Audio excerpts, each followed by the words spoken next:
കേസരിക്ക് ഉപയോഗിക്കുന്ന അതേ ചേരുവകൾ കൊണ്ട് ഒരു വ്യത്യസ്ത രീതിയിൽ എങ്ങനെയാണ് കേസരി ഉണ്ടാക്കുന്നതെന്ന് നോക്കാം. അതിന് നമ്മൾ സാധാരണ എടുക്കുന്ന അതേ ചേരുവകൾ തന്നെ എടുക്കുന്നത്. ആദ്യം ബദാമും അണ്ടിപ്പരിപ്പും ഒന്നും വറുത്തെടുക്കുക.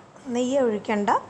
ബദാം ഒന്ന് മൂത്തതിന് ശേഷം അണ്ടിപ്പരിപ്പും കൂടെ ചേർത്ത് ഒന്ന് ചൂടായി വരുന്നത് വരെ വറുത്തെടുക്കുക.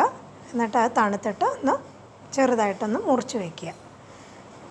എന്നിട്ട് 2 ഗ്ലാസ് പഞ്ചസാര അതൊന്ന് കാരമലൈസ് ചെയ്ത് എടുക്കാനായിട്ട് വയ്ക്കുക.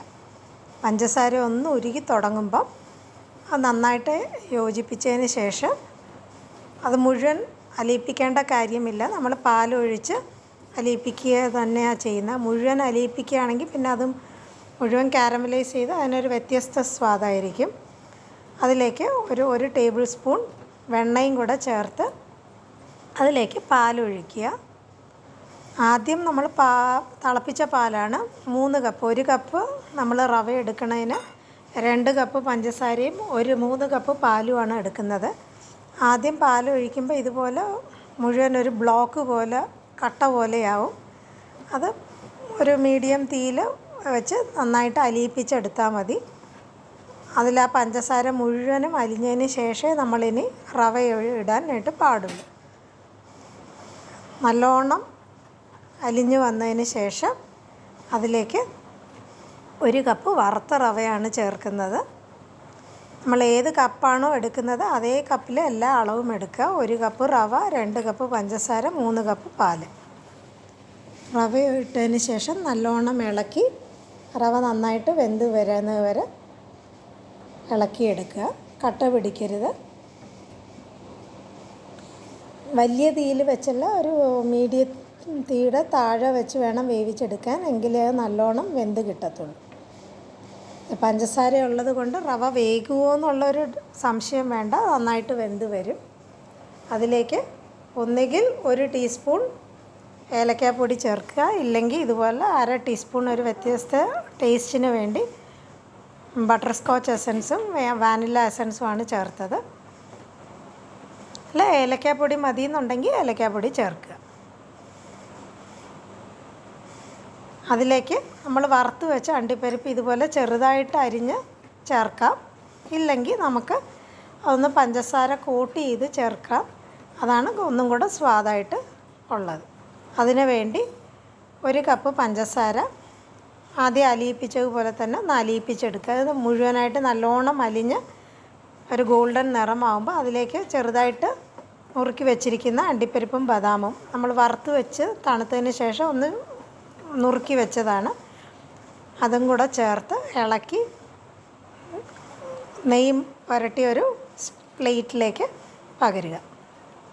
അത് ചൂടോടുകൂടെ ഉടനെ പകരണം. എന്നിട്ട് ബാക്കി വരുന്ന ആ പഞ്ചസാര പ്ലേറ്റിലൊന്ന് ഡെക്കറേറ്റ് ചെയ്യാൻ നൂല് പോലെ ഒന്ന് ചെയ്താൽ മതി.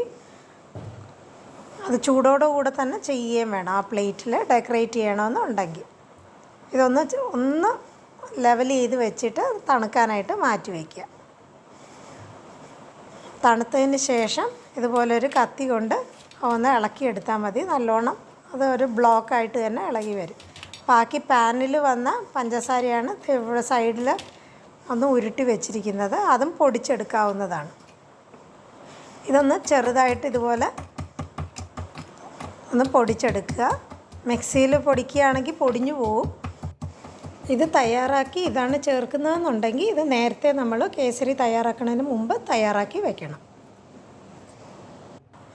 ആ പൊടിച്ചെടുത്തതും കൂടെ കേസരിയിലേക്ക് ചേർത്ത് നല്ലോണം ഇളക്കി യോജിപ്പിക്കുക.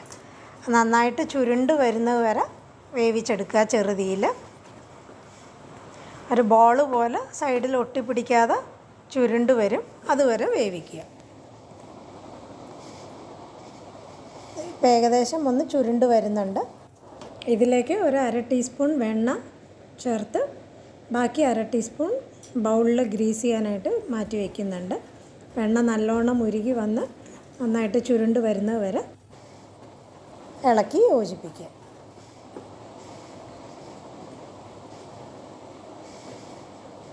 നന്നായിട്ട് ബോൾ പോലെ വന്ന കേസരി ഇതുപോലെ നെയ്യ് പുരട്ടിയ പാത്രത്തിൽ കുറച്ച് മറ്റേ പൊടിച്ചു വെച്ചിരിക്കുന്ന അണ്ടിപ്പരിപ്പ് വിതറിയിട്ട്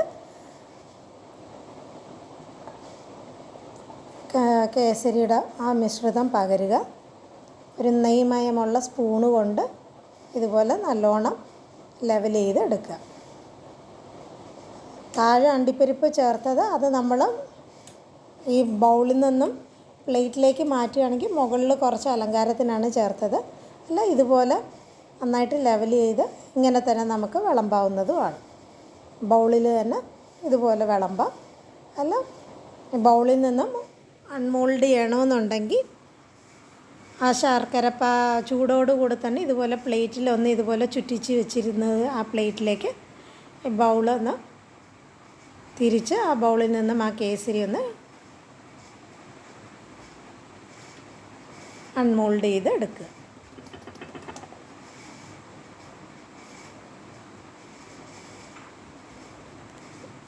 ഇത് ചൂടോടുകൂടെ അൺമോൾഡ് ചെയ്തതാണ്. തണുക്കുമ്പോൾ ഒന്നും കൂടെ ഇത് കട്ടിയായിട്ട് കിട്ടും.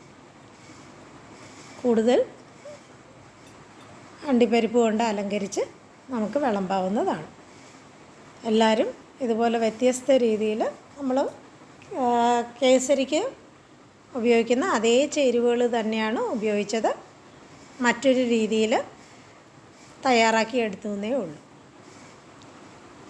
നമ്മൾ പ്രളയം ഉണ്ടാക്കി വെച്ച ആ കഷ്ണങ്ങൾ കൊണ്ട് അലങ്കരിച്ച് വിളമ്പാവുന്നതാണ്. എല്ലാവരും ഇതുപോലെ ഒന്ന് തയ്യാറാക്കി നോക്കുക. ഒരു പുഡിംഗ് എന്നും പറയാം. ഒരു ബട്ടർ സ്കോച്ചിൻ്റെ ഐസ്ക്രീമിൻ്റെ ഒരു ചെറിയ ടേസ്റ്റും മണവും ഒക്കെ വരും. നല്ല വായിലിട്ടാൽ അലിഞ്ഞു പോകുന്ന രീതിയിലുള്ള കേസരി പോലെ ഒരു പുഡിങ്ങുമാണ്. നമുക്കിത് എല്ലാവർക്കും തയ്യാറാക്കി കൊടുക്കാവുന്നതുമാണ്. ഇഷ്ടപ്പെടുകയാണെങ്കിൽ ലൈക്ക് ചെയ്യുക, ഷെയർ ചെയ്യുക, സബ്സ്ക്രൈബ് ചെയ്ത് സപ്പോർട്ട് ചെയ്യുക.